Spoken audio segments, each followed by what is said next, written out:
सुहाग। दुख सुख में जे साथ रहे उहे तहवे परिवार। प्यार मोती के हमारा एक धागा में गुथाला, प्यार मोती के हमारा एक धागा में गुथाला।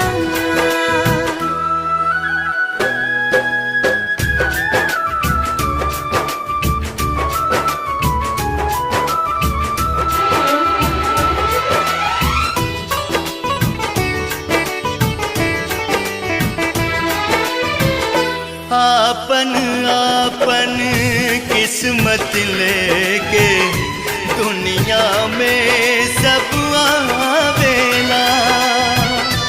मौका कबहू मिलेला ऐसन, सूतल भाग जगावेला।